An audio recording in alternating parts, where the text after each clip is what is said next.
اچھا میں تو اپنی بات کر رہا ہوں، میں سمجھتا ہوں کہ بڑے سے بڑے صوفی اور بڑے سے بڑے ولی اللہ کے لیے بھی ممکن نہیں ہے کہ حضور کے روحانی مقام کا پورا پورا ادراک کر سکے۔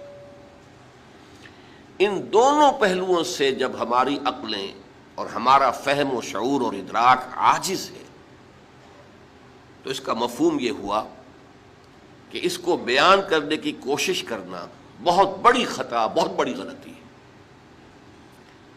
یہ بڑی خطا اس اعتبار سے نوٹ کیجیے، سادہ سی مثال سے بات سمجھ میں آ جائے گی۔ ایک لطیفہ ہے، کسی دیہاتی کی کوئی مشکل تھی جسے کسی ایک شہری بابو نے، شہری شخص نے حل کر دیا، اور وہ شخص جو تھا شہری، وہ ڈپٹی کمشنر تھا، لیکن اس دیہاتی نے اسے دعا دی، خدا تجھے پٹواری بنائے، اس لیے کہ اس دیہاتی کے لیے سب سے بڑا عہدہ، سب سے زیادہ صاحب اختیار ہستی پٹواری کی تھی۔ اس کی تھوڑی سی جنبش قلم سے اس کی زمین کسی اور کے نام درج ہو جاتی ہے، انتقال ہو جاتا، اسی کے قلم کی جنبش سے مالیانہ معاف ہو جائے گا، سارے اختیارات اس دیہاتی کے جو ہیں، اس کاشتکار کے جو ہیں، وہ تو اس کے ہاتھ میں ہیں۔ اسے کیا معلوم کہ اس پٹواری سے لے کر اس ڈپٹی کمشنر تک کتنے عہدے ہیں درمیان میں، اور وہ شخص کتنے مقام بلند پر فائز ہے جسے وہ دعا دے رہا ہے پٹواری ہونے کی۔ تو اسی کا اندیشہ ہے کہ ہم اگر حضور کے ان مقامات کو بیان کرنے کی کوشش کریں گے تو شدید خطرہ ہے کہ ہم حضور کی توہین کے مرتکب ہو جائیں، اس لیے کہ کما حقہ بیان ممکن نہیں ہے۔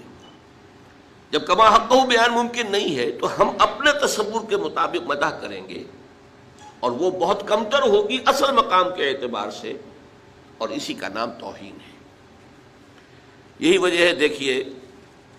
شیخ سعدی رحمۃ اللہ علیہ نے نہایت سادگی کے ساتھ میری ساری گفتگو کو سمو دیا اپنے دو اشعار میں،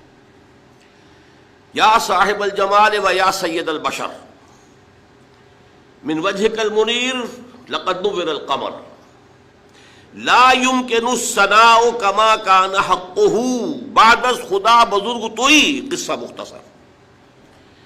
جتنا ان کا حق ہے کہ ان کی ثنا کی جائے وہ ممکن ہی نہیں ہمارے لیے، لا يمكن الثناء كما حقه۔ بس ہمیں صرف یہ کہہ کر جو ہے اس بات کے دامن میں پناہ لینی ہے کہ بعد از خدا بزرگ توئی، قصہ مختصر۔ اللہ کے بعد آپ ہی کی ہستی ہے بلند ترین، عظیم ترین،